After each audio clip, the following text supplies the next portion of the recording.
2023年国庆节刚刚结束，一则消息就开始在各大平台出现。被称为中国洞潜第一人的老猫，深夜在一处洞穴潜水时突然失联。他潜水的位置就是被称为水下珠峰的广西都湾9吨天窗。那这老猫是谁？9吨天窗又是什么地方？他为什么深更半夜潜到100米深的洞穴里呢？最后他有没有被找到？在洞内他又遭遇了什么呢？今天我们就一起来回顾一下这起事故。老猫名叫韩挺，对于这个绰号，韩挺曾经解释过，那是因为他曾经养过猫，所以熟悉他的人慢慢都喊他老猫。后来虽然猫没了，但这个绰号却被叫了下去。韩挺于1976年出生在浙江湖州市长兴县，他的父亲是名电气工程师，母亲是位老师，家中还有个大他2岁的哥哥张俊。有人可能注意到了，这2兄弟并不同姓，这是因为哥哥随的是父亲的姓，而韩挺随了母亲的姓。取名挺也跟这个字本身的含义一样，父母希望他能成为一个正直的人。韩挺从华东师范大学哲学系毕业后，就去了加拿大留学。2000年左右，他第一次接触潜水，之后慢慢成为了一名专业潜水教练。2013年，他在墨西哥又第一次接触到洞穴潜水，从此他就深深爱上了这项运动。2014年，韩挺与朋友在杭州创立蓝旗国际潜水俱乐部。2015年，他们在广西都湾又建立了都湾蓝旗潜水俱乐部。之所以会选择都湾呢，也是跟洞穴潜水有关。我们常见的洞穴一般分为旱洞和水洞，顾名思义，旱洞就是没有水的洞，比如坚果油灰洞那种，而水洞则是灌满水的洞穴，比如我之前讲过的美国鹰巢天坑。进入水洞必须依靠潜水，相比开放水域的潜水，也就是大海湖泊这种，洞穴潜水的难度和危险程度都要高出很多。世界上有些地方的水洞资源比较丰富，像墨西哥的坎昆、美国佛罗里达的达奈尔以及法国境内等等，而中国也有类似的地方，那就是广西都湾。独特而丰富的喀斯特地貌不仅使都湾形成了宛如仙境的山川水景，还形成了数量庞大的地下暗河。而在地下河长年累月的冲刷下，都湾又出现了世界上数量最多、密度最大的水下洞穴群。但跟墨西哥与美国的天坑水洞不同，都湾的水洞大都被称为天窗。所谓天窗呢，就是地下河暴露在地面上的开口，因为水流的长期侵蚀，地下河顶部的岩石会形成天然的洞穴或裂缝，使得地下河的一段暴露在地表上，形成了一种类似天窗的开口，因此得名天窗。据公开资料显示，都湾已发现的天窗数量就达到了300多个，这立刻吸引了来自世界各地的潜水爱好者。都湾也因为潜水和旅游而越变越好。韩挺正是在这一背景下来到了这里，从此都湾变成了他的第2故乡。而在数量众多的天窗之中，最让韩挺感兴趣的就是9吨天窗。它除了是澄江的主要源头之一外，还是目前已知亚洲最深的洞穴，据估算深度至少在300米以上，具体多深目前仍未探明。因此9吨天窗又被称为水下珠峰。而刚搬来的韩挺还不知道，他之后的喜悦、悲伤甚至落幕都将与这个洞穴有关。在韩挺之前，9吨天窗的深潜记录，甚至整个中国、整个亚洲的洞潜记录，都是由其他国家的人在这里创造的。2012年，法国潜水员塞班在9吨天窗创造了中国洞潜的最深纪录122米。2013年，澳大利亚施罗探险队也是在这里将纪录刷新到了212米。那时，中国的洞穴潜水员还在他们身后追赶。在这期间，也出现了不少令人悲伤的事故。比如2014年4月18日，中国潜水员王远与王涛准备在9吨天窗挑战170米的深度，结果在上升时，王涛不幸遇难，他的尸体最后飘到了51米处的平台上。这起事故我也讲过，也是因为这起事故让韩挺开始不断潜入9吨天窗。当时他的主要目的是想下去了解事故的真相，以及验证2人是否真的潜到了他们所说的深度。韩挺对于9吨天窗也逐渐熟悉起来。但洞潜是一个容错率很低的极限运动，那时的他还没有做好挑战纪录的准备。2015年初，又一名中国籍潜水员在9吨天窗遇难。同年的3月26日，澳大利亚潜水员在这里再次将中国洞潜纪录刷新到了213米，之后这个纪录被保留了5年。2020年底，韩挺正式决定挑战一下澳洲人的纪录，他从南洞下水，北洞返回，最后成功将中国洞潜纪录改为了234米，这也是首次由中国人自己创造的中国洞潜纪录。但这份喜悦还没持续多久，一个噩耗就传来了。就在韩挺创造纪录的几个月后，也就是2021年9月26日，韩挺的学员董洁和紫薇在前往9吨天窗120米处时不幸遇难。这期我前面刚刚讲过，2人中的董洁是韩挺最得意的学员，也是他长时间的唯一固定潜伴和他最好的朋友之一。在水下经历10天的艰难搜寻后，韩挺亲自将2人的遗体带出洞穴。这件事给了韩挺很大打击，他很长一段时间都没走出来。2023年3月30日，韩挺的记录突然被一位宁波小伙打破，地点同样是在9吨天窗。那是来自 WUD 潜水俱乐部的陈潜，他用了521分钟将中国的洞潜记录刷新到了258米，这也是历史上亚洲人首次下潜到250米以下的深水洞穴陈潜也是前途不可限量。值得一提的是 WUD 俱乐部的创始人之一正是2014年9吨天窗事故中幸存的潜水员黄远，但陈潜的记录并未保持多久，因为仅仅1个月后，也就是2023年4月27日，韩挺也潜入了9吨天窗，他把这个记录改写为了277米，共用时12个半小时。韩挺再次成为中国洞潜记录的保持者，同时他也创造了亚洲最深的洞潜记录，距离法国人哈维尔的286米世界洞潜记录仅差9米。在277米处，韩挺还在绳子上绑了2个线标，一个写的是挺，代表着他自己，另一个写的是 DG， 代表的是他已经去世的前伴董洁。因为在韩挺心里，这个记录是他和董洁共同抵达的。为什么韩挺会如此重视董洁呢？这是因为两人除了是亦师亦友的关系外，董洁还是韩挺最重要的支援潜水员，尤其是在120米这个深度。他遇难后，韩挺竟找不到合适的人来接替他的位置。韩挺常说，董洁身上有许多我已慢慢失去又无比珍惜的东西。他从不掩饰对董洁的偏爱，并一直觉得董洁是自己唯一一个能够下到300米大深度的学生。因此，董洁遇难后，韩挺每次提起他都会潸然落泪。OK， 我在自己探洞的过程中也发生过很多事。OK， 包括我最好的朋友，去年也因为洞潜遇难，因为它的容错率太低了。更高层面，最后是一个选择的问题。在洞穴的深处里，对我一个最好的朋友，有些描述很打动我。他说，离开100米，它是一个接近灰度的一个世界。这个感觉就让他觉得特别棒。当然，这个洞也比较特别。最后他留在那儿。对，有的时候一个错误的选择就会带来巨大的代价。长期以来，我做好了自己回不来的心理准备。但是很难做好身边的人回不来的这个心理准备。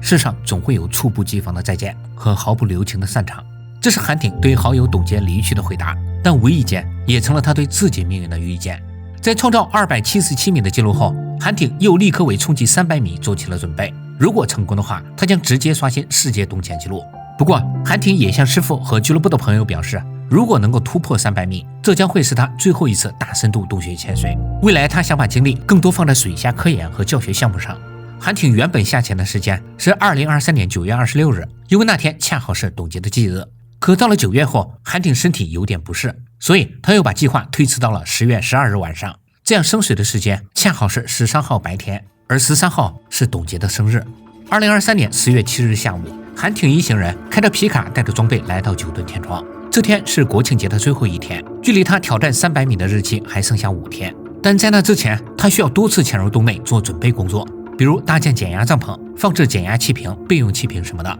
这天他们主要有2项工作，一个是清理洞内杂乱的引导绳，因为来9吨天窗潜水的人越来越多，洞里的绳子也变得越来越乱，其中有不少已经锻炼或缠在了一起，所以为了安全考虑，也为了以后的潜水员下潜更顺利，韩挺他们决定下去清理一下。第二个工作是拉一根120米长的水下通讯光缆，这样以后潜水的人就能直接跟岸上的人即时沟通了，那么潜水的安全性也会大大提升。当时陪韩挺一起下去的潜伴是他的学生马某，除此之外，岸上也有几名支援潜水员，水下10米处还有一个减压帐篷，可以说准备工作还是比较充分的。他们的计划是马某清理70米以上的区域，韩挺清理70到120米之间，70米这个分界点未必准确，但大致上就是马某负责前点的区域，韩挺则负责更深的区域。之所以要分开行动，是因为只有韩挺能到100米以下的深度作业。其实他创造记录时同样也是一个人，这不是他拖大，而是确实没有人有能力跟着他下去。韩挺共准备了3套 CCR， 就是全密闭式循环呼吸器，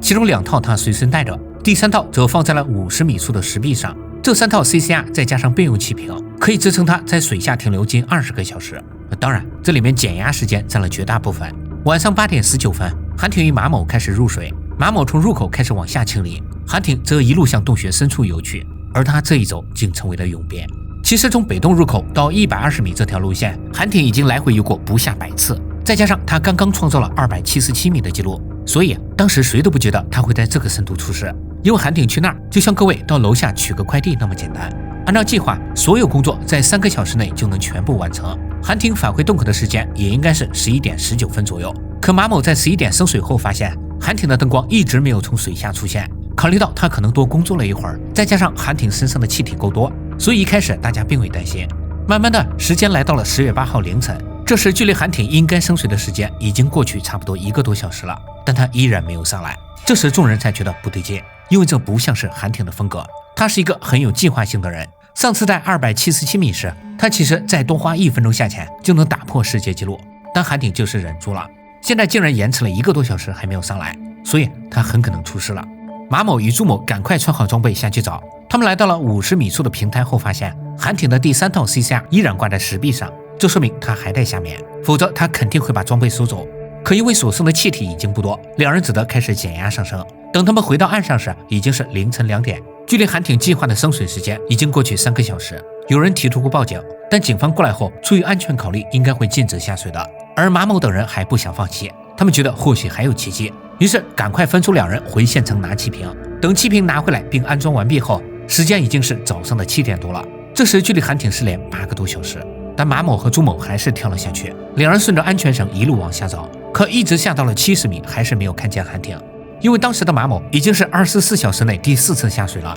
他不管是身体状态还是精神状态都不好，再继续下潜的话会非常危险，所以两人不得不开始上升。而等他们完成减压出来时，已经是10月8号的中午了，韩挺依旧处于失联状态，他们没再犹豫，立刻报了警。之后当地政府全盘接手了搜寻工作，为了保证其他潜水员的安全，所有下潜搜寻工作都被叫停。这样做不是说不让找，而是不让没有准备的盲目找，否则就不是失联1人，而是2人甚至更多了。但最主要的原因还是现场没人有能力到100米以下搜寻，因为能下潜到120米跟能在120米作业完全是2码事。就像一棵树，可能很多人都能爬上去，但只有个别人能在上面如履平地的干活。当时有能力在这个水深作业的人，全中国都不超过5个，韩挺恰好就是其中之一，而且他还是对这个洞最熟悉的人，所以当时就有一些人发出感叹，以前有人在这里遇难时，只有韩挺能下去捞人，但现在他自己出事了，却没有人能下去把他带上来。最后救援团队决定利用水下机器人搜寻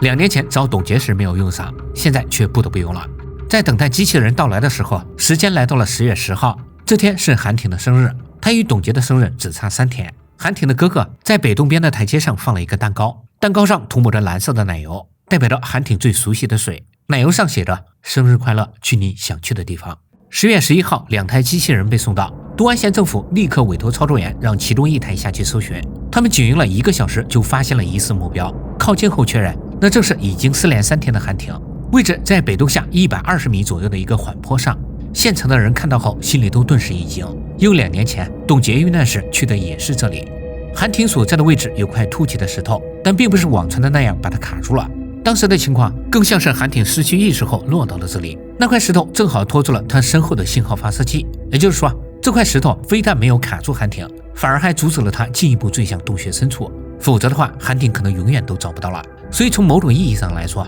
这块石头其实帮了韩挺。俱乐部里有些人甚至还说这不是巧合，而是董洁在水下拖了韩挺一把。韩挺看起来非常正常，他没有任何挣扎过的痕迹，他没有被卡住，身上也没有被绳子缠住，他的面镜 CCR 都完好无损，甚至呼吸调节器也还在他嘴里含着。他的姿势就像前一秒还在正常潜水，下一秒却突然睡着了一样。个人推测他应该是2氧化碳中毒了，原因咱们待会儿再讲。我们继续来说打捞的事。因为担心机器人打捞会损害韩挺的遗体，所以他们决定采用人工的方式打捞，时间定在了10月15号。因为那时韩挺的师叔丹尼斯已经从香港赶来，他是少数能下到120米实施救援的人。原计划是丹尼斯下到120米为韩挺取出装备，然后再带着遗体上升到110米交给马某，马某上升到90米交给其他潜水员，接着转移到50米处减压，然后再上升对遗体做穿刺放气，最后带出水面。计划跟打捞董洁那次差不多。可谁知道10月15号这天水下环境突变，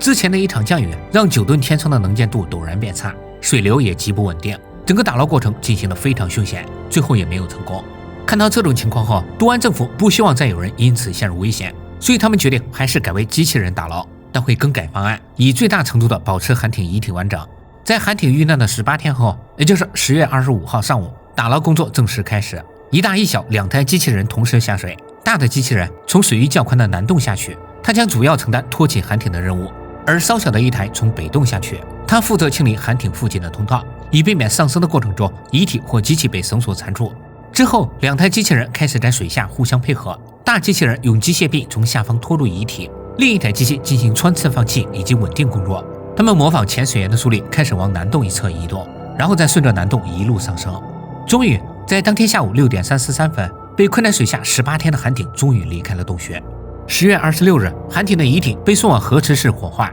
他的哥哥特意选了他的 CCR 二氧化碳吸附桶作为盛装他骨灰的容器。10月29日，韩挺的追悼会在浙江长兴县殡仪馆举行，到此他在这个世界的故事也正式落幕。据说他没有留下房产，没有财产，甚至都还没有结婚，但他做出的贡献却一直都在。韩挺的头衔可不仅是中国首位休闲水肺、自由潜水和技术潜水3期教练，又或者是什么吴京的潜水导师这些。其实韩挺参与过多项国际科研潜水项目，创建了中国科研潜水体系，负责过10多所大学、研究机构、公共安全机构的科研潜水培训以及课程制定工作，还进行了深度海洋中广层研究，协助实施中国极端水下环境科学研究，多次参与南海沉船考古、蛟龙号深海实验以及广西九海井烈士骸骨打捞等等。可以说韩挺的离去不仅对于他的家人来说是个损失，对于整个中国潜水界来说同样是一个重大损失。视频的最后我们再来说说韩挺出事的可能原因我在网上并未找到相关的调查报告，但洞潜出事的原因大致就那么几种，